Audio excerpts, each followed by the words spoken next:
हम सब के पास सुनाने के लिए कहानियां होती हैं और एक कहानी हम सब ने अपने बचपन में जरूर सुनी है, जिसको कुछ लोगों ने तो अपने सामने घटित होते हुए देखा है। ये कहानी है 1947 की, जब इस देश का बंटवारा हुआ।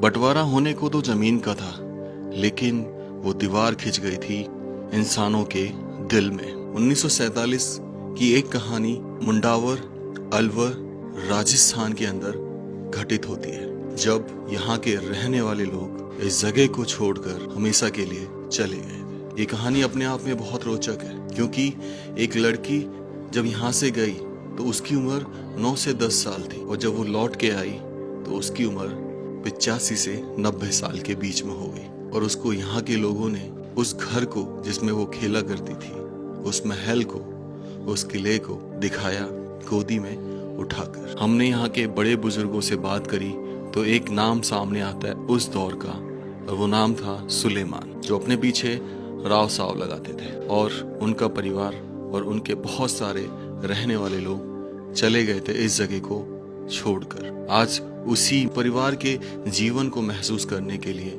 मैं पहुंच गया। मुंडावर पड़ता है अलवर शहर से 45 किलोमीटर की दूरी पर। यहाँ पे हम मिले राजस्थान हाई कोर्ट के एडवोकेट मनीष मालवाल जी से, जिन्होंने हमें इस जगह के इतिहास के बारे में बताया। राम राम सर सभी को, खम्बा गणिसा राजस्थान, मेरा देश मेरा भारत। दोस्तों, मैं पहुंचा हूं मंडावर अलवर से 45 किलोमीटर दूर, और यहाँ पर है राव साव की हवेली। अब राव साव से आप सोचोगे कि कोई राजपूत रहे होंगे, लेकिन ये एक्चुअल में कौम से मुसलमान थे। 1947 एक ऐसा साल जिसने भारत के इतिहास को बदल के रख दिया। इस जगह पर राव साव रहते थे, मुसलमान कौम के लोग रहते थे। उनकी ये किला बोल लीजिए, हवेली बोल लीजिए, ये हवेली 1947 के बाद खाली हो गई, उजड़ गई, क्योंकि हमारा देश हिंदुस्तान और पाकिस्तान में बढ़ चुका था। लेकिन आज हम उस हवेली पे जा रहे हैं जहाँ आज तक कोई वीडियो नहीं बनी है, देखने के लिए कि आज लगभग 75 से 80 साल बाद वो कैसी है। चलिए, थैंक यू भैया, आपने बुलाया।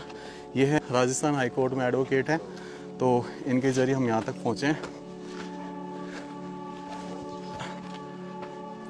तो ये है वो आलीशान दरवाजा, इस किले का, इस महल का पहला दरवाजा, जिसकी ऊंचाई हम जब खड़े होते हैं इसके नीचे तो 15 फीट नजर आती है। और देखिए, इस पे गेट रहा है अवश्य, उसके निशान मैं आपको दिखा देता हूँ। ये जो आप कुंदे देख रहे हैं, इधर देखो, ये कुंदा, यहाँ पे गेट लगाया जाता था, जिन्हें उस समय की चौखट बोला जाता था। ऐसा ही एक कुंदा उधर भी दिखेगा आपको। या तो कहे समय के साथ वो गल गया, या फिर कहे कि लकड़ी काटने के चक्कर में उसको भी काट के ले गए। आज यहाँ पर सिर्फ कूड़ा और करकट दिखाई देता है, लेकिन जैसे ही आप प्रवेश करते हैं उल्टे हाथ की तरफ देखो, एक मेहराब नजर आएगा। जो इसकी बनावट है वो मुगल कालीन नजर आती है। ऐसे ही सेम सीधे हाथ की तरफ नजर आएगा, जो कि सेम ऐसा दर्शाया जाता था कि यहाँ पर सैनिक पहरा दिया करते थे। जब भी कोई प्रवेश करता था वो इनकी अनुमति के बिना इस किले में प्रवेश नहीं करता था। आ जाइए, अंदर चलते हैं और इस किले को और एक्सप्लोर करते हैं। ये किला अपने आप में बहुत बड़ा है। तो दोस्तों, वो पहला दरवाजा था और ये है मेन दरवाजा। अब ये जो शिला देख रहे हैं आप, पूरी एक शिला है, न जाने कितनी बड़ी और कैसे पहाड़ों से निकाली गई होगी और फिर इसको बनाया गया होगा। वापस इस दरवाजे में एंट्री करते हैं तो एक चौक आता है, बहुत बड़ा खुला एरिया, जो कि वेंटिलेशन के पर्पज से छोड़ा जाता था। दूसरा, युद्धाभ्यास करते थे लोग पुराने जमाने में, तो खुले क्षेत्र में करते थे। और अब आप देखेंगे तो सीधे हाथ की तरफ यहाँ पे आपको एक मेहराब से नजर आते हैं, 3 कमरों के। ये बैठक हुआ करती थी मेहमान नवाजी के लिए, जो उस समय बनाई गई थी। साइड में से सीढ़ियाँ चढ़ रही है जो इसके ऊपर जाती थी। अब ये सामने बस सिर्फ जो बचा है, ये 3 मंजिल का रहा है, ऐसा प्रतीत होता है। जो एक गुंबद बजा है जिसमें 3 कमरे हैं, आप ध्यान से देखेंगे तो हर जगह आले आले नजर आते हैं। और ये आले आले बने होने का कारण था कि ये मुगल की कला थी, हर कमरे में असंख्य आले बनवाना। आप उल्टे हाथ की तरफ देखेंगे तो सेम पोर्शन था, वहाँ पे भी देखिए कितने असंख्य आले बने हुए हैं, ऊपर नीचे 3, ये 3 कमरे हुआ करते थे। और वही चीज़ ये दर्शाता है कि वो भगवान को कितना मानते थे, उनकी स्तुति करने के लिए किस तरीके से उपयोग में लाते थे। तो ये जो चौक है, उसके बाद दूसरा चौक आता है सामने आगे चढ़ने के बाद। आप सपोज करो अगर कभी यहाँ बच्चों की किलकारियाँ गूंजी होगी, कभी तलवारबाजी हुआ करती थी यहाँ पे, कभी भाला फेंक की प्रैक्टिस भी हुआ करती थी, लेकिन आज वो सब एक ऐसा लगता है कि शायद ही कोई सपना रहा हो। ये हम तीसरे दरवाजे में प्रवेश कर रहे हैं जो विलुप्त हो चुका है ही नहीं। तो ये आता है हमारा तीसरा चौक। अब इसमें अपन एक राउंड देखते हैं। तो आप ये देख रहे हैं, ये पूरी एक हवेली, मेन हवेली, जहाँ कभी राव साव की फैमिली रही होगी। और इस हवेली की बस एक यही है कि यहाँ आले ख़त्म ही नहीं होते, और सिर्फ बचा है तो एक गुंबद और कुछ ऐसी अच्छी यादें जो उस समय के अगर यहाँ कोई रहा होगा बुजुर्ग तो वो शायद बता पाए कि 1947 में क्या हुआ था। तो अभी मैं जा रहा हूँ अंदर।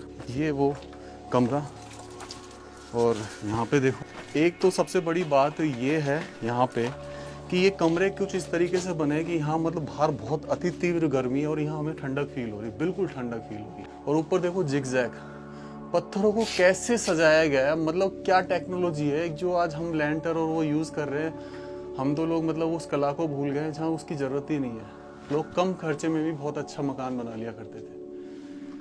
गजब का वेंटिलेशन। और यहाँ से ये पीछे का एग्जिट, और यहाँ से जब मान लो सपोज करो कि आगे अगर हमला हो जाता है तो पीछे का एग्जिट रखा जाता था कि आप पीछे के रास्ते रानी को सेफ निकाला जा सके, वहाँ की महिलाओं को सेव करके निकाला जा सके, राजा को। और यहाँ से ये पूरा मंडावर क्षेत्र जो है हमें नज़र आता है, और यहाँ से वो मंदिर भी नज़र आता है, वो प्राचीन मंदिर जो कि उसी समय का बना हुआ है, रामदेवरा जी का मंदिर, जिसकी संरचना देखकर भी ऐसा लगता है कि वाकई में पता नहीं, हम तो अंदाज़ा ही गलत लगा, शायद 400 साल पुराना भी हो। बटे बहुत हैं, मेरे कैमरामैन के लिए बहुत बड़ी दिक्कतें हो गई हैं।